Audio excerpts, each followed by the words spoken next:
Welcome to this special bonus episode of Leaders of Today, Teens to Titans. I'm Lorraine Connell, leadership coach and founder of Peers Not Fears.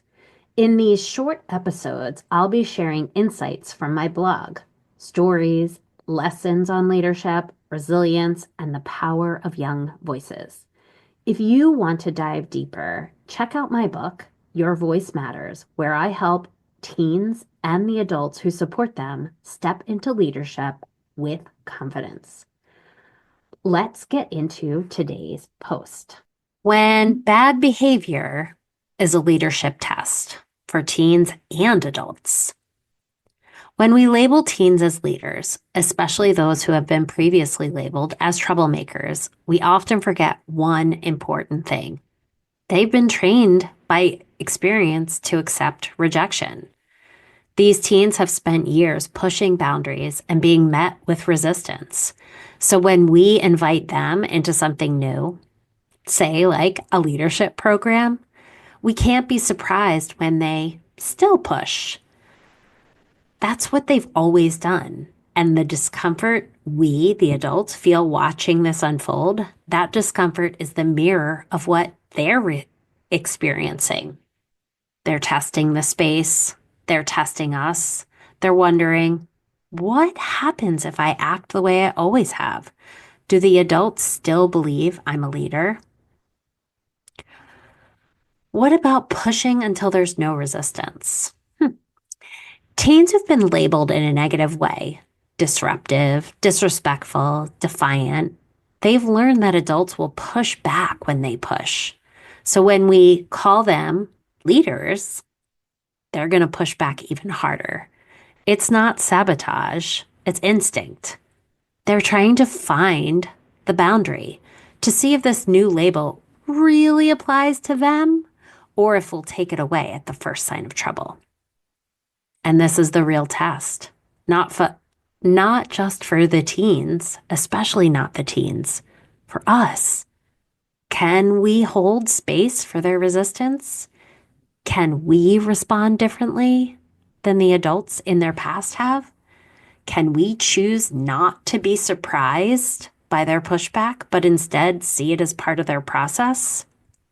This approach requires that we, as adults, become just as flexible, reflexive, and growth-oriented as we're asking our teens to be. The discomfort, it's mutual. When I see behavior that is traditionally labeled as bad, such as interrupting, ignoring instructions, eye rolling, or aggressive joking, my gut reaction is still to redirect it.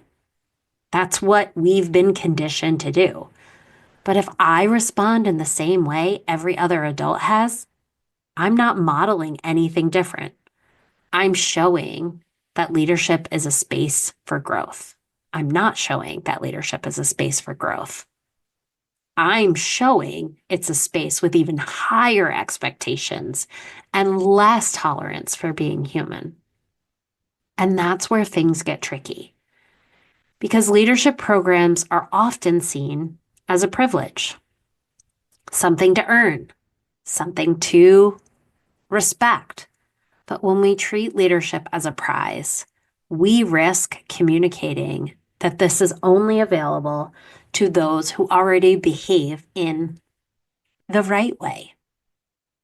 That leaves little room for students who are still learning what leadership can look like, especially if it looks nothing like what they've been taught. Leadership isn't a reward. Frankly, it's a responsibility. If we want to truly challenge teens to grow as leaders, we have to stop viewing leadership as a reward for good behavior. Instead, we must recognize it as a vehicle for learning new behavior, a space where mistakes are part of the curriculum. When we invite students into leadership, especially those with histories of being misunderstood or dismissed, we're not asking them to immediately behave differently. We're inviting them to experience something different, an environment where they're allowed to push without being pushed away. But that shift requires us, the adults, to change how we react, to tolerate some discomfort, to sit with some tension, to resist the urge to control and instead commit to connection. Challenging teens means challenging ourselves. The real work of leadership development for teens and adults is not about enforcing rules or managing behavior. It's about building relationships that support transformation, and it starts with our own willingness to grow. We need to stop expecting our teens to act like leaders before we treat them like leaders. That means hold space for their resistance without taking it personally. Offer structure without dominance. Lead with curiosity instead of criticism.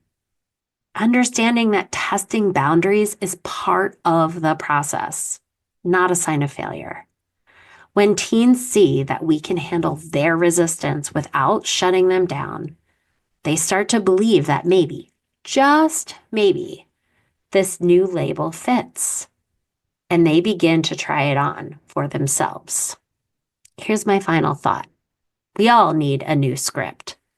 Leadership doesn't happen in a vacuum. It happens in relationship, in uncomfortable conversations, in the space between what was and what could be.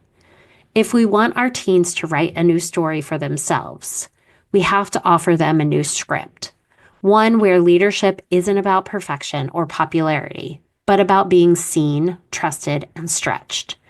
And that starts with us, changing the way we see them, respond to them, and believe in them, even when they push back.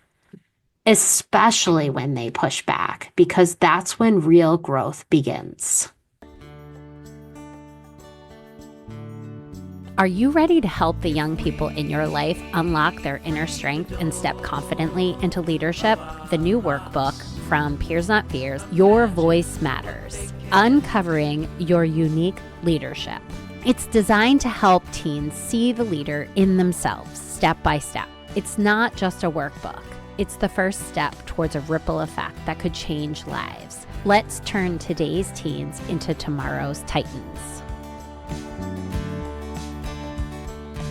Thank you for tuning in to this episode of Leaders of Today, Teens to Titans. If you found this episode helpful, please subscribe, leave a review, and share it with other parents who might benefit from this conversation.